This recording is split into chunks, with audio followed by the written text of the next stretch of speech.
after the high last Sunday, Jim, that was a bit of a crash back down to earth. Yeah, it definitely was. I mean, last weekend was obviously a really important game for us, and the boys performed fantastically to get all 3 points and keep a clean sheet. Today it was, it wasn't up to those standards, unfortunately. I thought Kilmarnock, for the first 60-65 minutes were better than us in every department. There's no getting away from the fact that the 3 goals we concede are extremely poor from our point of view. It's a free tap in from a corner, we get blocked, lose our man. The second one is a really poor mistake as well, and then obviously the third one, it's unfortunate for young Sam. We've got a lot of high hopes for Sam, and today was a good opportunity, we felt, to get him some minutes and to continue with his development. And unfortunately, the last goal, he's just left that back pass a little bit short for Dave Richards, and we've got caught out with it. But for as poor as we were, I thought Kilmarnock were very, very good, and they thoroughly deserved all 3 points. It's going to have to be a lot better for the derby next week, I guess, Jim. It's going to have to be a lot better, yes, and we'll make sure that it is. I don't want to be too hard on the players. I felt, given our position in the league, today was an opportunity for us to give 1 or 2 players an opportunity, and we had a couple of niggles coming into the game that we didn't want to risk. So we're still comfortable in 7th position. Next weekend is a huge game, obviously. If we can avoid defeat or win the game, then that should pretty much secure 7th place for us. There's not a great deal else for us to play for at this time, and it's about trying to give as many players in the squad as many minutes as possible now between now and the end of the season. Jim, even at the start of the game, there was a good few chances in the first 10 minutes. Was because of that just the reason why the game unfolded the way it did? If those chances go in, it's a different result. I think over the 90 minutes we had opportunities. We got into some good areas. We just weren't clinical enough in front of goal. We had probably the best opportunity early on with Sapsford, and unfortunately just can't quite get a good enough connection on it. We had 3 or 4 other ones that we kind of put straight down Stryjek's throat, and they were quite comfortable, easy saves for them. Kilmarnock had a couple of opportunities as well. Dave Richards has made a couple of decent saves, and it's that old thing about if the opposition score a really well worked goal, then you can hold your hands up. But I feel that all 3 goals are very avoidable. The first one, as I said, is it's a tap in for 2 yards unopposed.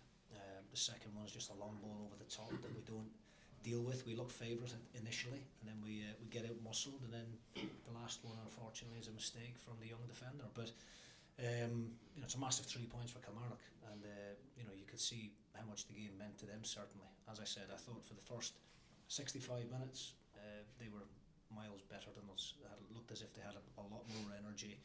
They moved the ball quicker and carried more of a threat than we did. On the basis of that, could you see them staying clear of the playoff?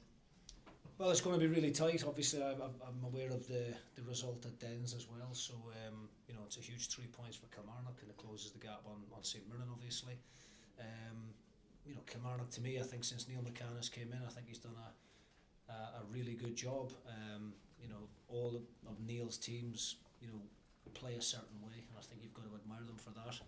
And I'm sure he'll be delighted with today's result. I'm disappointed, obviously, that I couldn't do my old team a favour this afternoon, but it's going to be a fight right to the death at the end of the table to see who avoids that playoff place. I think you'd be confident that Sam's the sort of character that will bounce back from that era, Jim, and just take this as a learning curve. Yeah, definitely. I mean, look, it's about, we're a club that wants to develop young players, and that pathway is really important for us. And I think, Sam, in the games that he's played, toward the tail end of last season, played a number of games and was excellent.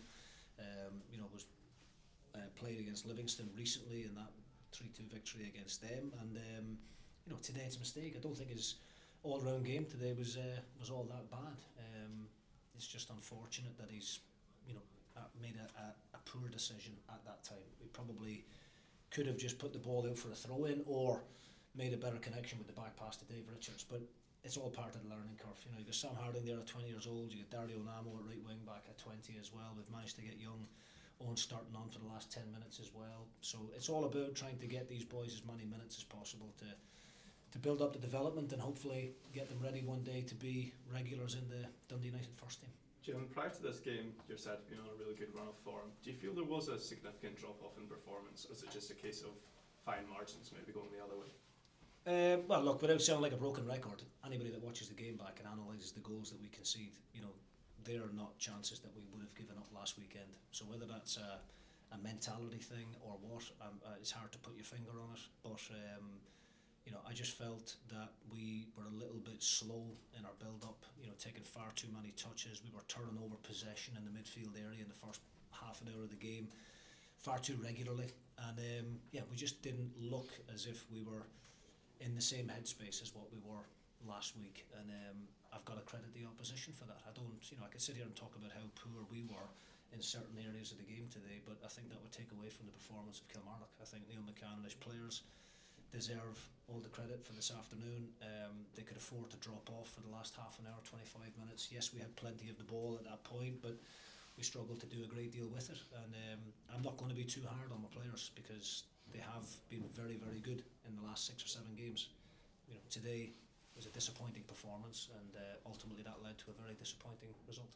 From that perspective about headspace, was it difficult for them to manage to get into that mental intensity against a side who are obviously fighting for their lives at the bottom of the league there? No, look, we trained really well all week. You know, the preparation was what you would expect it to be in terms of the respect that we gave the opposition. You know, we said all the right things before the game in terms of what this means to Kilmarnock and how fired up Neil McCann will have his players, because these guys are fighting for their lives. You know, they want to be Premiership players next season. So, you know, I don't think it's anything to do with character. I just think possibly, you know, I made lots of changes to the starting 11. Some of them forced, as I said, through injury. Maybe that disrupted the flow of the team. But I stand by those decisions because, as I said, we're at a stage of the season where we're pretty comfortable in 7th at the moment.